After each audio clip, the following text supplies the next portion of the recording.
Em sentença do juiz Sérgio Moro, o ex-presidente Luiz Inácio Lula da Silva foi condenado a 9 anos e meio de prisão. O Fantástico explica agora quais foram os tipos de provas usados por Moro para chegar a essa decisão inédita. Se alguém tiver uma prova contra mim, por favor, diga.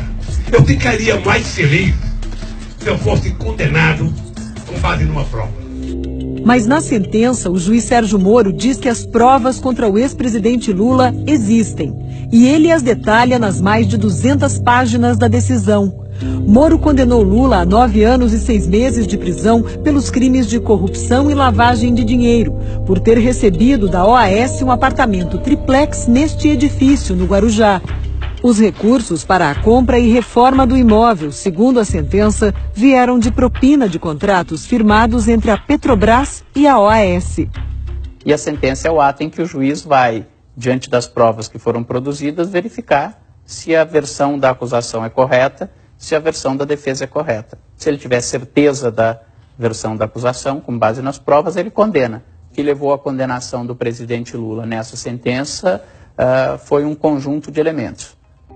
O juiz Sérgio Moro usou 3 tipos de provas: documentais, testemunhais e periciais. Uma sentença que tem várias provas, pouco importando a natureza dessas provas, documentais, periciais, testemunhais, ela é uma sentença mais forte do que uma sentença que tenha uma única prova. Quando Moro ouviu o depoimento do ex-presidente Lula em maio passado, assegurou: eu lhe asseguro que vai ser julgado unicamente com base nas leis e na prova do processo. O senhor pode ficar seguro quanto a isso. A sentença de Sérgio Moro começa avaliando as chamadas provas documentais. As primeiras provas citadas são aquelas encontradas na casa de Lula, em São Bernardo do Campo, no ABC Paulista. Esta é a cópia de um termo de adesão assinado pela ex-primeira-dama Marisa Letícia, em 2005. O documento mostra a intenção em comprar um apartamento neste prédio, no Guarujá, litoral de São Paulo. Marisa, que morreu em fevereiro passado, se interessou pela unidade número 141. O casal guardava em casa um segundo termo, sem assinatura. O papel indica o interesse também pelo apartamento número 174. O prédio estava sendo construído pela Bancop, a cooperativa habitacional dos bancários de São Paulo. E na sede da Bancop foi encontrada mais uma prova que está na sentença: uma ficha de inscrição para adquirir uma cota no prédio do Guarujá, com data de 2005, em nome da ex-primeira-dama Marisa. Existe uma rasura no campo onde aparece o número do apartamento em que Marisa e Lula estavam interessados. A Polícia Federal periciou o documento. Os peritos concluíram que a proposta originalmente foi preenchida com o número 174. 174 é a unidade que corresponde ao triplex, com 215 metros quadrados de frente para o mar nos últimos andares do edifício.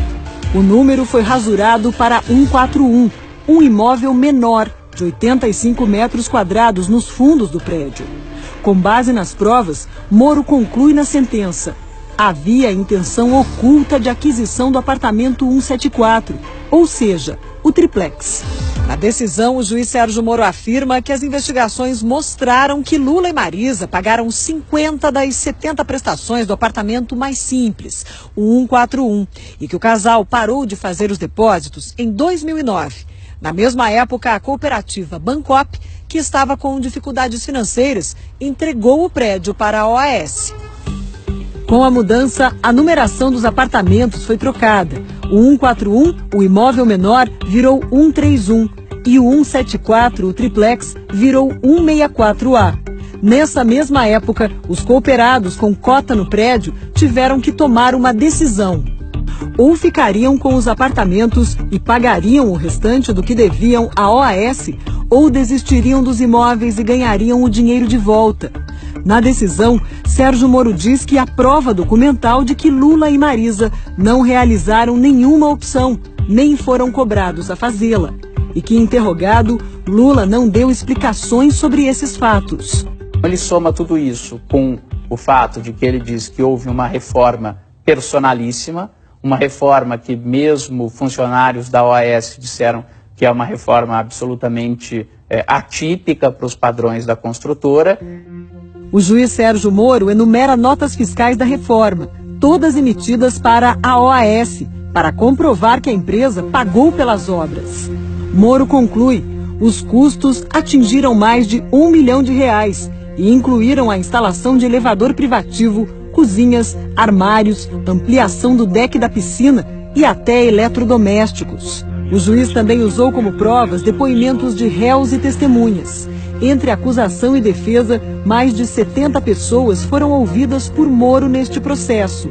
A engenheira da OAS, Marilza Marques, afirmou que esteve com dona Marisa Letícia no apartamento e que a ex-primeira-dama era tratada como dona do triplex. A senhora pode responder essa questão?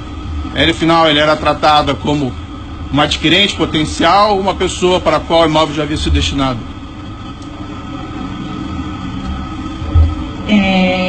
Tratado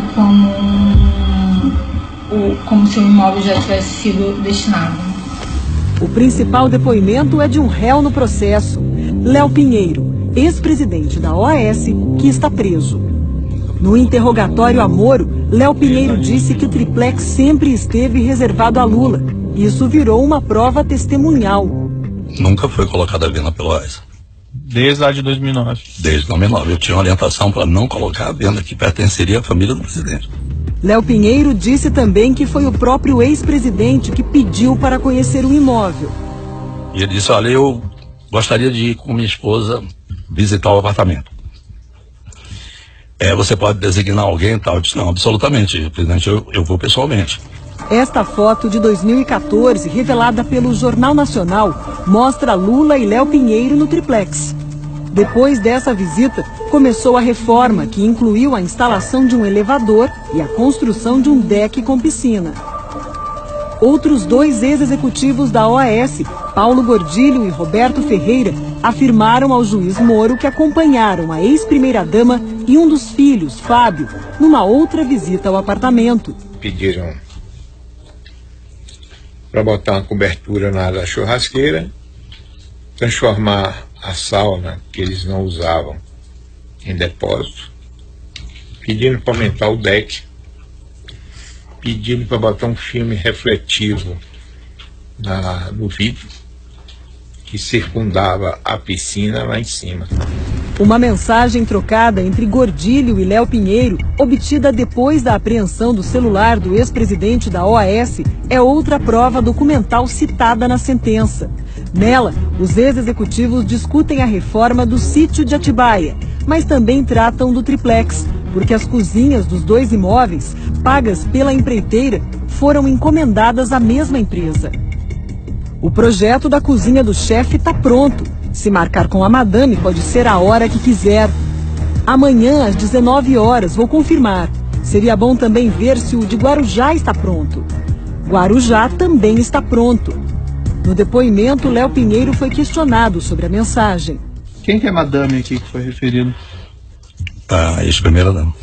Para Moro, não há dúvida. As provas confirmam a tese da acusação de que o apartamento 164A triplex foi atribuído ao ex-presidente e à sua esposa desde o início da contratação e que as reformas no imóvel foram feitas para atendê-los especificamente. A defesa de Lula contestou pontos da sentença. Criticou a validade do depoimento de Léo Pinheiro, que colaborou com a justiça e tenta fechar um acordo de delação premiada. A sentença despreza o depoimento de 73 testemunhas que foram ouvidas ao longo de 24 audiências, despreza provas documentais e dá força da validade jurídica a papéis que não deveriam ter e, sobretudo, ao depoimento de um delator informal cujo depoimento mereceu 29 parágrafos na sentença, ao passo que a prova da inocência que nós apresentamos mereceu 5 singelos parágrafos na sentença. Mas no entendimento da justiça, o fato de alguém ser um criminoso não significa que não possa dizer a verdade.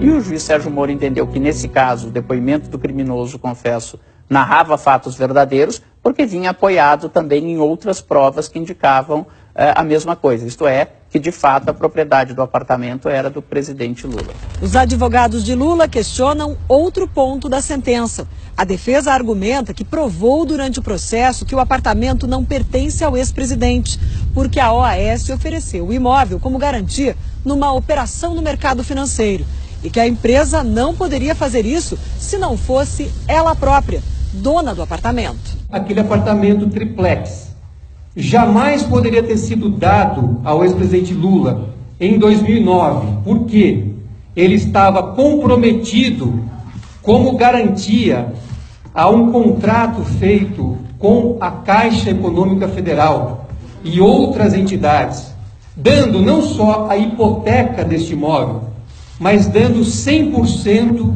dos direitos econômicos e financeiros do imóvel a um fundo ligado à Caixa.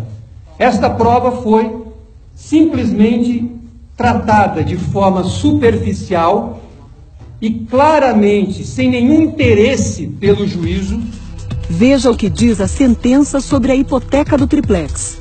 Se trata aqui de uma operação normal de financiamento que captou recursos no mercado financeiro e oferecendo como garantia imóveis em construção. Essa é uma operação relativamente comum no mercado financeiro, até porque quando os apartamentos estão sendo construídos ainda, efetivamente nenhum comprador é proprietário do apartamento. O que se tem com variáveis negócios são compromissos de compra e venda, promessas de compra e venda, ou no caso de cooperativas, cotas da cooperativa que dão direito futuramente ao imóvel correspondente ao apartamento de número tal.